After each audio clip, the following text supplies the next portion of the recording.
ये कह रहे हैं आपसे कि बाबा साहब अम्बेडकर का सपना अधूरा, वो चाहते थे जिस आधारभूत तरीके से संविधान लिखा गया था वो संविधान लागू।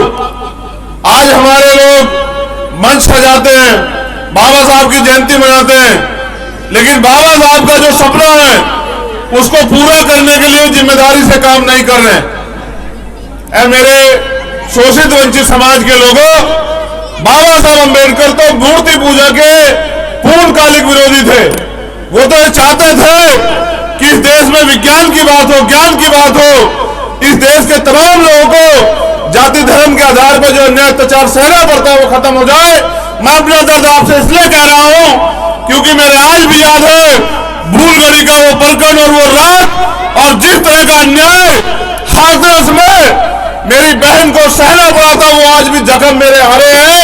क्योंकि मुख्यमंत्री जी ने जो वादे किए थे वो आज भी अधूरे। उन्होंने कहा था कि परिवार को एक नौकरी एक घर दूंगा। मुझे बड़े दुख के साथ कहना पड़ रहा है कि झूठे मुख्यमंत्री ने आज तक उस परिवार को ना घर दिया ना नौकरी दी। मैं ये दर्द आपसे इसलिए कह रहा हूं। सम्मानित साथियों, पहले तो कोई भी बहन बेटी या कोई भी समाज का व्यक्ति उसके ऊपर अन्याय अत्याचार हो, ये भारतीय संविधान आजादी नहीं देता, जाए नहीं देता। लेकिन अगर होता है, दुर्भाग्य इस देश का कि इस देश की सबसे मेहनतकश कौम जो इस देश की सारी गंदगी साफ करती है, जो इस देश को साफ रखने के लिए अपने जीवन की आहुति वो सीवर टैंक में, सीवर में देने का काम करती है, का तमाम तरह के शोषण को सहते, अपमान को सहते हुए और बहुत कम तनख्वाह पे इस देश की गंदगी साफ करती है। उस समाज को जो है अगर उसकी हिस्सेदारी हक की बात आती है तो ये सरकार नकार देती है। मैं बस आपसे अपना दर्द बयां कर रहा हूं, ये अन्याय अब हम सहने वाले नहीं है इस देश में, ये सरकार को पता होना चाहिए। लेकिन समस्या ये है, जब तक हम लोग बटे रहेंगे तब तक ये अन्याय हमारे साथ होता रहे। भारतीय संविधान हमें जोड़ने की बात करता है, भाईचारा बनाने की बात करता है। इस देश की जाति इस देश के लिए अभिशाप है, वो जातिवाद। बाबा साहब अम्बेडकर चाहते थे कि जातिहीन समाज बने, भाईचारा बने। लेकिन अगर जातिहीन समाज राजनीतिक लोगों को बनाना होता तो आज इस देश में जातियां ना होती, जाति के नाम पे शोषण ना होता, भाईचारा ना टूटता, घृणा ना पैदा होती, छोटे बड़े की भावना ना पैदा होती।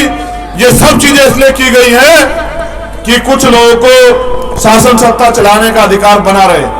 मैं आपसे कहना चाहता हूं, आपने मुझे बुलाया, लेकिन मेरा, क्योंकि मैं समाज का नेतृत्व कर रहा हूं, मेरी जिम्मेदारी बनती है कि समाज को रास्ता दिखाऊं।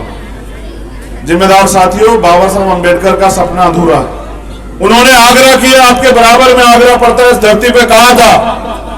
उन्होंने कहा मुझे मेरे पढ़े लिखे लोगों ने धोखा दिया, और रोते हुए बाबा साहब अम्बेडकर ने कहा जो बात मैं आपसे आज कह रहा हूं, इसको अपने आत्मसात करना और अपने दिल और दिमाग में बिठाना।